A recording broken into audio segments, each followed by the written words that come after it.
talk, Who's Afraid of a Little Metaphor, is actually based on the play or the film Who's Afraid of Virginia Woolf. And that in itself is based on Who's Afraid of the Big Bad Wolf. And why have I done this?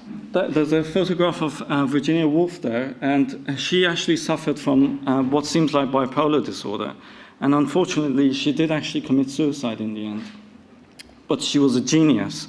And 100 years ago, she was writing a lot of metaphor, in fact. Many of her novels have a nautical theme to them. Some of them have got titles such as The Voyage Out, The Waves, which is very poetic, and To the Lighthouse. But also, she's written essays, and one of the essays that she wrote was on being ill, because she was suffering from illness. And she emphasized how in literature, actually, there's no emphasis at all on illness. There's a lot about love, jealousy, and war, but what about the human experience of illness? So she's actually been an inspiration. We've moved on now about 80 to 100 years, and it's not just about illness, it's also about recovery.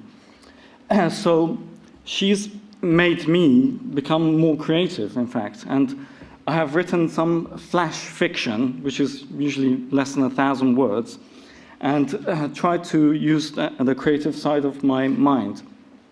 So, for example, I've written on bipolar disorder, writing out a dialogue between a zebra and a bird. So I had to actually seriously think about what it's like to be manic and seriously depressed, and also an animal. So that was quite difficult. Then The Swimmer is about somebody who was bullied from a young age and was abused and started self-harming, but she was also a fantastic swimmer. But she had to deal with wanting to swim, but having to hide her marks, the deliberate self-harm that had left marks on her body. Brainstorm is about a journey, it's a road trip, and somebody becoming catatonic during that road trip, and then having ECT and getting much better, leading to recovery.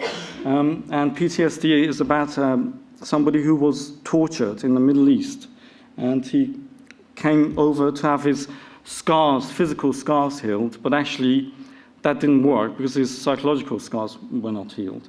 So these are just some of the things that we've been working on as a group together.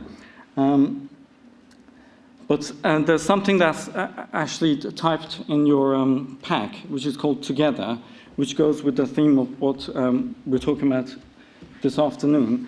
And I just want to explain to you how I came up with the idea. And it was after a trip to Japan last year, I thought, I would read a novel that related to Japan. And so I started reading Memoirs of a Geisha. And this is a novel that's full of metaphor, and the very last page is very powerful, actually. I won't give away too much, but the metaphor that she uses, the character, is about a life as a leaf. So when I was in Japan, I also visited the museums, and strangely I found an Impressionist painting by Monet in a Japanese museum of poplar trees. That made me think of Dr. Said and Peterborough in the old days. But all of this, after my meeting with Manan, made us come up with this thing that's been typed up in your pack now. So basically, it's the metaphor of a tree that is as if we're all leaves and we're all connected together, and we're very much interdependent. And I think that's what this is all about. I don't think we can do anything on our own as individuals. We can have great ideas, but for anything to work in the end, we're going to have to work together. So what I like to do is basically, thank the internet for the Google images and Pinterest, but also thank my colleagues, in particular, Manan, Sarah, and Hisham, because we've been editing each other's works, really. And I want to thank you for listening. Thank you.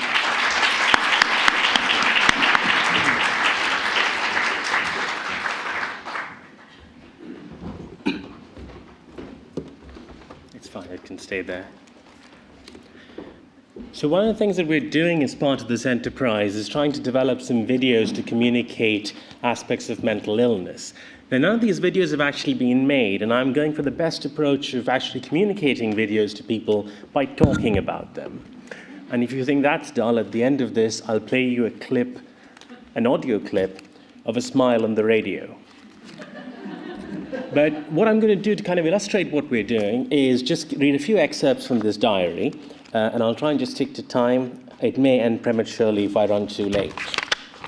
So, 14th March 2011, didn't really want to go into work today, had terrible nausea this morning, and a sick feeling in the pit of my stomach. The thought of walking onto the ward filled me with the kind of dread I haven't had since my first shift years ago, that, oh God, I don't know how I'm going to make it through the day feeling. It was all right, but I think I was really slow, and at least I didn't throw up in the locker room. That's what 5 years of experience does for you. 27th of March, I saw my reflection in the bus window this morning on the way to work. My right sideburn is a lot longer than my left one. I have no idea how it got that way, and I was hoping it wasn't too noticeable, but one of the students kept twirling a lock of hair by a ear and smiling at her colleagues. I had to rush out from the nursing station because I heard them giggling and it just felt very awkward. Even Marcus said I didn't look like my usual self. 19th of April, we had a death on the ward today. He wasn't one of my patients, but I saw him last afternoon as he wanted to speak to someone senior about why his MRI scan was so late. He apparently had an MI last night, and the chief asked if he had seemed unwell when I saw him. I said he didn't, but they all just nodded and glanced at each other. They didn't really believe me.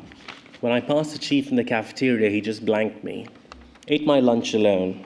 It tasted like sick. 20th April, the hospital has launched an investigation. I tried to ask the chief what I need to do, and he said, why would you need to do anything? He introduced me to the manager heading the investigation, saying, if you want to know what goes on here, he's your man. 21st April, I've been locked out of my hospital account for most of today. IT told me it was a hospital-wide problem, but everybody else seemed to be able to access their computers. Everybody's been very distant. I heard the nurses say while I was in the kitchen, I think it was him. 25th of April, looked in the mirror. I'm like that guy in the Streets of Philadelphia song, except I don't have AIDS, I think. 22nd May 2011, Marcus came to the flat today. He said he wanted to check if I was okay because I hadn't been into work all week. Why hadn't I replied to his messages? Did I have anything to say to all 43 of them? Did I need some help? Did he have any legal expertise? I didn't open the door. 8th of May, I've written to the chief exec and I've sent a copy of my evidence to my sister for safekeeping. I've removed my SIM card. This next entry is all in caps. I'm not going to shout, and I'm going to edit out the swearing. 25th of May, I'm writing this for bleeping nurses. Do you think I'm so bleeping stupid I can't tell when my diary's been read? Why do you even need to read it like you don't already know anything I could possibly put in here? 21st of June, the nurses wouldn't give me my diary because I was apparently tearing pages out. I missed my diary and my shoelaces for a while. 4th of July, it doesn't feel quite as nice to be back home as I thought it would be. Mum and Sis helped me clear out the papers from the flat. The neighbor let me use his blue bin too. 12th of July, got out of bed today. 11th of August, been out with Sis for a bit. Had some moments of okay. 1st of September, went to see OC Health. They were nicer than I expected. I'm getting back to work in a fortnight. 13th of September, had terrible nausea all day and a sick feeling in the pit of my stomach. The thought of walking onto the ward tomorrow fills me with the kind of dread I haven't had since. 14th of September, threw up in the locker room, but it was all right. Thank you. That's kind of the sort of thing that we're hoping to do, but slightly better. Oh, just in case it wasn't clear to anyone, this is fiction, mediocre fiction, but fiction. Thank you.